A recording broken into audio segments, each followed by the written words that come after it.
কুম মানে দাঁড়িয়ে যাওয়া, লিল্লা মানে আল্লাহর জন্য। যারা আল্লাহর জন্য দাঁড়িয়ে যায় তাদের বাড়ি নাকি কুমিল্লা। আলেম সমাজ জানে কু একটা আরবি শব্দ, কোরআনে বলে কু আনফুসুকুম, নিজেকে বাঁচাও। কু শব্দের অর্থ হচ্ছে বাঁচাও, আর মিল্লা শব্দের অর্থ হচ্ছে জাতি। কুমিল্লা মানে যারা জাতিকে বাঁচায়। রাস্তাঘাট দেখে মনে হলো যে বিভাগ প্রয়োজন আছে, কারণ নোয়াখালীর মানুষ বলে যে বিভাগ এই জন্য লাগবে কারণ তারা হচ্ছে সবচেয়ে মানে অউন্নত। উন্নত করার জন্য বিভাগের মাধ্যমে তাদেরকে উন্নত করা হবে। তো সেই হিসাবে ব্রাহ্মণপাড়া অউন্নত, তো সুতরাং ন্যূনতম ব্রাহ্মণপাড়ার উন্নতির জন্য হলো বাংলাদেশ কুমিল্লাকে বিভাগ হওয়া দরকার। পারি নাকি? মানে যেখানে শয়তান থাকবে না, যদি আমরা দেখবেন সবসময় মসজিদ বা মাহফিলগুলোতে আমাদের ঘুম আসে। কেন ঘুম আসে জানেন? যদি ঘুম না আসে বুঝতে হবে যে এটা ভালো কাজ না। ঘুম আসলে বুঝতে হবে যে এখানে শয়তান আছে। আর যদি যেখানে শয়তান আছে, তার মানে শয়তান কখনো যেখানে শয়তান বেশি থাকে সেখানে তারা যায় না, যেখানে ভালো মানুষ বেশি যায় সেখানে শয়তান বেশি যায় নাকি? তো এই জন্য আমি গুগল ম্যাপকে ধরে নিয়েছিলাম যে তারা শয়তানের কারসাজি হচ্ছে আর কি। যাক, তারপরেও আপনারা অনেক রাত হয়েছে, এখানে আলেম ওলামাগণ আছেন। আলেমদেরকে বলা হয় আহলুল কোরআন ও আহলুল্লাহ, যারা কোরআনের পরিবার তারা আল্লাহর পরিবার সদস্য। যারা কোরআনের আহল তারা আল্লাহর আহলের সদস্য, আল্লাহর পরিবারের সদস্য। আল্লাহ রাসূল বলেছেন আলা ওলামা ওয়ারাসিউল আনবিয়া, ওয়ারাসাতুল আনবিয়া। ওলামারা হচ্ছে কি আমাদের আল্লাহ রাসূলের নবীদের উত্তরসূরি। তো সুতরাং সে আলেমদের সামনে কথা বলা এক ধরনের বেয়াদপি। আমি আসলে কুমিল্লার, আপনারা কুমিল্লার মানুষ, কুমিল্লার বিভাগ নিয়ে ব্যাপক আন্দোলন হচ্ছে নাকি? বিভাগ, আমার মনে হচ্ছে আমি আসার পথে রাস্তাঘাট যা দেখলাম,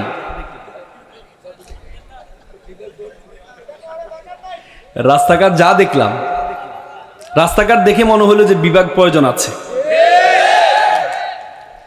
কারণ নোয়াখালীর মানুষ বলে যে বিভাগ এই জন্য লাগবে কারণ তারা হচ্ছে সবচেয়ে মানে অউন্নত। উন্নত করার জন্য বিভাগের মাধ্যমে তাদেরকে উন্নত করা হবে। তো সেই হিসাবে ব্রাহ্মণপাড়া অউন্নত, তো সুতরাং ন্যূনতম ব্রাহ্মণপাড়ার উন্নতির জন্য হলো বাংলাদেশ কুমিল্লাকে বিভাগ হওয়া দরকার নাকি? আচ্ছা যাক, আপনারা যে ব্রাহ্মণপাড়ার মানুষ সবচেয়ে বেশি ক্ষতিগ্রস্ত হয়েছেন, আপনাদেরকে রাস্তাঘাট দেওয়া হয়নি। গত 18 বছর আপনারা ভিক্টিমাইজ হয়েছেন নাকি? গত 18 বছর যারা ভালো ছিল বর্তমানে তারা কি না ভালো নেই, আর গত 18 বছর যারা খারাপ ছিল বর্তমানে তাদের জন্য ভালো সময় নাকি? কুমিল্লা যখন ব্রিটিশ ইন্ডিয়ান কোম্পানি যখন ভারতে আসছে 1757 সালের পরবর্তীতে, 1780 সালে একটা ত্রিপুরা অঞ্চল ছিল। সে ত্রিপুরার অঞ্চলের অধীনে ছিল কুমিল্লা, নোয়াখালী, লক্ষ্মীপুর, ফেনী, তারপর ব্রাহ্মণবাড়িয়া, চাঁদপুর, মিরসরাই পর্যন্ত একটা ত্রিপুরা অঞ্চল ছিল। এই ত্রিপুরা অঞ্চলের ক্যাপিটাল ছিল কোথায় জানেন? রাজধানী ছিল কুমিল্লা। ওই সময় যদি সবাই একসাথে থাকতে পারে এবং রাজধানী যদি কুমিল্লা থাকতে পারে, তাহলে এখন বিভাগীয় শহর কুমিল্লা হলে সমস্যা কোথায় নাকি? বলে যে এর আগে আমাদের আপা বলতেন কুমিল্লার কু বাদ দিতে হবে, তাহলে কুমিল্লাকে বিভাগ ঘোষণা করতে হবে। উনি তো কু সম্বন্ধে ধারণাই নেই। কু সম্বন্ধে ধারণা আছে? আমাদের আলেম সমাজ জানে কু একটা আরবি শব্দ, কোরআনে বলে কু আনফুসুকুম, নিজেকে বাঁচাও। কু শব্দের অর্থ হচ্ছে বাঁচাও, আর মিল্লা শব্দের অর্থ হচ্ছে জাতি। কুমিল্লা মানে যারা জাতিকে বাঁচায় নাকি? বাংলাদেশ যখনই কোনো প্রবলেমে পড়েছে, রাষ্ট্র যখনই কোনো প্রবলেমে পড়েছে, কুমিল্লার সন্তানরা সামনে এসে জাতিকে রক্ষা করে। 24-এর গণ-অভ্যুত্থানে আমরা দেখেছি নাকি? হাসনাত, সজীবরা সামনে নেতৃত্ব দিয়ে বাংলাদেশকে রক্ষা করেছে। তারপরে আমাদেরকে নিয়ে সবচেয়ে খারাপ কথা বলে খন্দকার মুস্তাকের এলাকা। খন্দকার মুস্তাক কে ছিলেন? You have to know the background of Khondaker Mostaq. He was the foreign minister of Mujibnagar সরকার। যখন মুজিবনগর সরকার হয়েছে অস্থায়ী সরকার স্বাধীনতা যুদ্ধের সময়, সেই মুজিবনগর সরকারের পররাষ্ট্রমন্ত্রী ছিল খন্দকার মুস্তাক। তিনি একজন আইনজীবী ছিলেন এবং বাংলাদেশের ৫ম প্রেসিডেন্ট ছিলেন তিনি, মুক্তিযোদ্ধা ছিলেন তিনি। তো কারোর জন্য উনি কুফা, আবার কারোর জন্য উনি আশীর্বাদ নাকি? এজন্য কুমিল্লাকে যেতে বলে জাতিকে বাঁচার জন্য কুমিল্লা।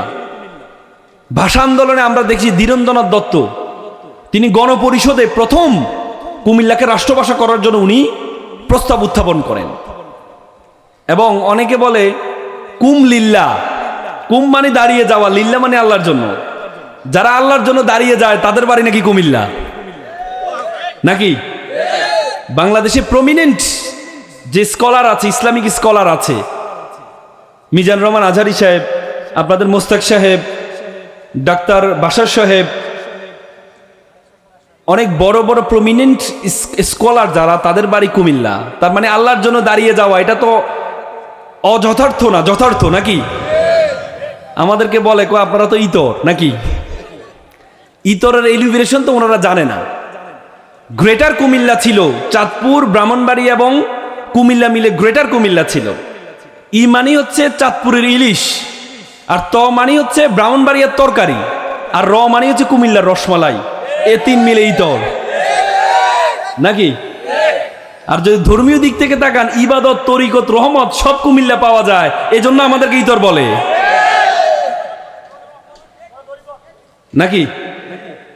সুতরাং কুমিল্লা বাংলাদেশে প্রত্যেকটা বিভাগ হওয়ার পরে তাদের অবকাঠামো তৈরি করা হয়। কুমিল্লা একমাত্র জেলা যারা অবকাঠামো হয়ে আছে, শুধুমাত্র ঘোষণা বাকি আছে। তো কুমিল্লা বিভাগ এটা আমাদের দাবি না, এটা আমাদের অধিকার। তো সুতরাং কুমিল্লা বিভাগ দিতে হবে, দিয়ে দাও। কেউ যদি না যেতে চায় আমাদের সাথে, যেমন যদি বলে নোয়াখালীর মানুষ, ফেনীর মানুষ, লক্ষ্মীপুর যদি মনে করে আলাদা একটা বিভাগ হতেই পারে। বাংলাদেশে অনেক বিভাগ আছে, সিলেট বিভাগ মাত্র 4টি জেলা দিয়ে বিভাগ হয়েছে নাকি? কয়টি জেলা নিয়ে? 4টি জেলা নিয়ে। তো সুতরাং তাদেরও বিভাগ হইতে পারে, কিন্তু তাদের বিভাগের জন্য আমাদের বিভাগে আটকে থাকতে পারে না, পারে? আমি ছোটবেলা একটা কবিতা পড়েছিলাম যে নামের বড়াই করো না তো, নাম দিয়ে কি হয়, নামের মাঝে পাবে না তো সকলের পরিচয়। আজকে কুমিল্লা এসে বলতে ইচ্ছে করছে যে নামের বড়াই করেন আপনারা, নাম দিয়ে সব হয়, নামের মাঝে পাবেন কুমিল্লার পরিচয়। আজকে আপনাদের এত চমৎকার একটা আয়োজন, কোরআনের আয়োজন।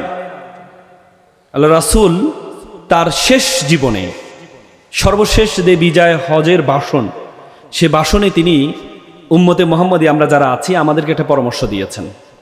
তিনি বলেছেন যে তাররাকতু ফিকুম আমরাইন লান তাদুল্লু মা তামাসসাকতু বিহিমা কিতাবুল্লাহি ওয়া সুন্নাতে রাসূল।